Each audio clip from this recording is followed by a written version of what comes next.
Let's look at gene expression.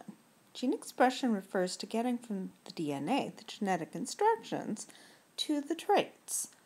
And DNA doesn't directly cause our traits. Instead, it codes for proteins, and proteins carry out the work of making pigments, building body structures, actually causing the traits.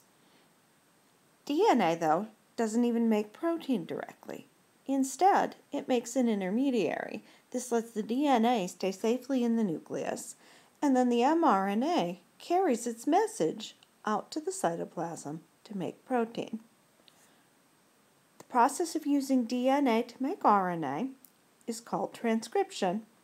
The process of using RNA to make protein is called translation. So let's look at these processes and see how they occur.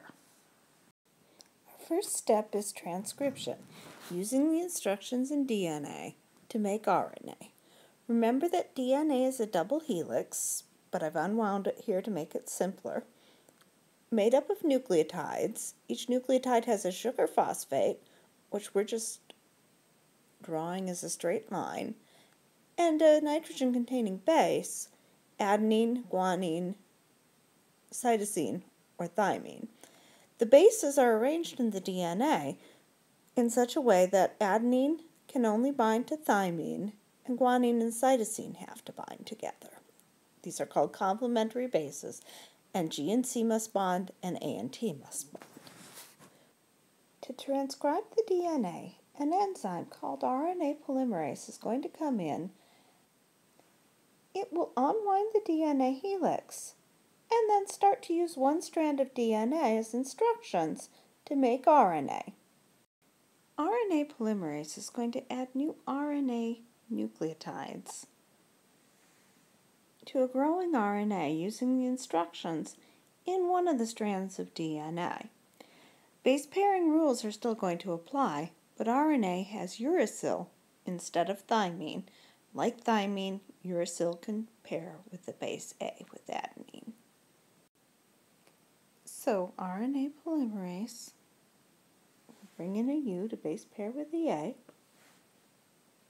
then a G to base pair with the C, and so on, gradually adding new sugar phosphates and the correct bases to build an RNA molecule. RNA polymerase continues. More and more bases get added to the transcript until the end of the gene is reached.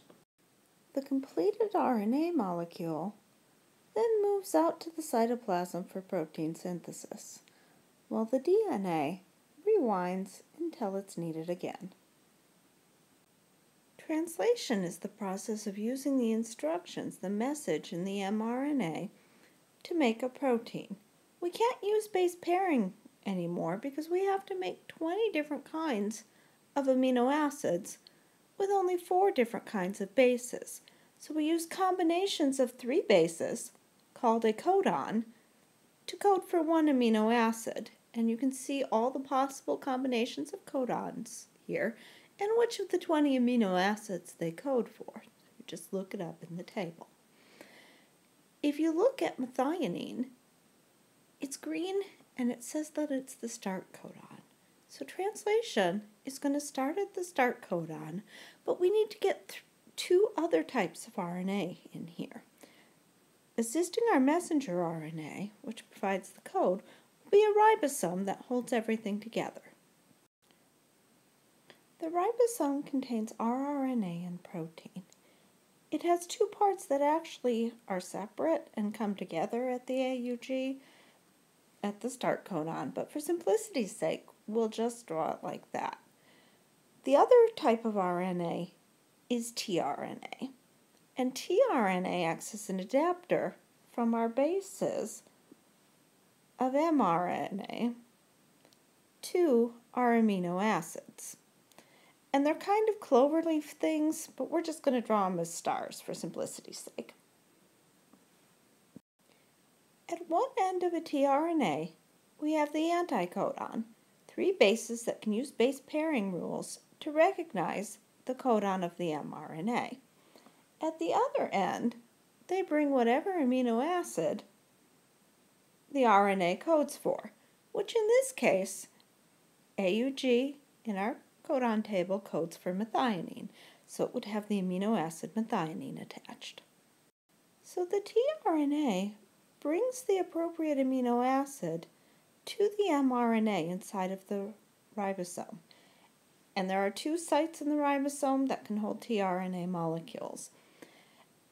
These are our initial steps, and these initial steps get us ready for translation to begin. We now have another open site in our ribosome, so a new tRNA has to come in. UUU codes for phenylalanine, so this tRNA would have phenylalanine attached to one end. At the other end, it would have the anticodon to recognize UUU. What would that be? A and U base pair together, so our anticodon would be AAA, and it would bind to the codon and bring in the next amino acid, phenylalanine. So our first step in elongation is when a new tRNA brings the next amino acid into our ribosome. After that, a peptide bond is formed. A peptide bond is just the fancy name for a bond between 2 amino acids. So our 2 amino acids would bind together. The joint amino acids stay attached to our newer tRNA and detach from the older tRNA.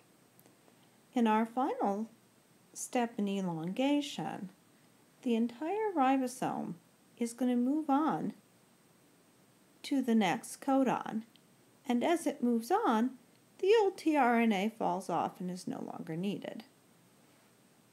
These 3 steps repeat over and over as long as the protein is in the elongation stage. Which amino acid would be attached to this tRNA? If you said arginine, you were correct. Remember, we look up the codons, the mRNA, not the anticodons. The anticodons are just important to help that tRNA recognize the mRNA and bond to it by base pairing when it comes in. What would be the next step? A peptide bond would form between the amino acids attached to the new tRNA, fall off the older tRNA, and then the ribosome moves on to the next codon,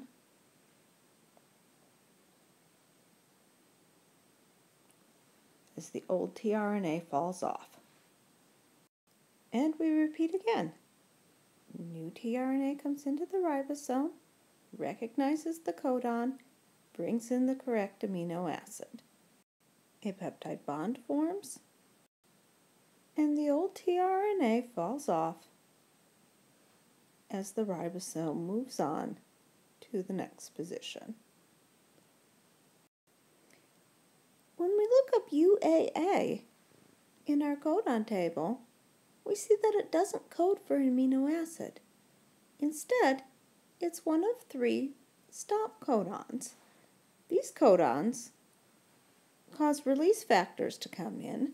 They don't code for a tRNA, but instead they cause the ribosome to fall off the mRNA and the tRNA to release the chain of amino acids.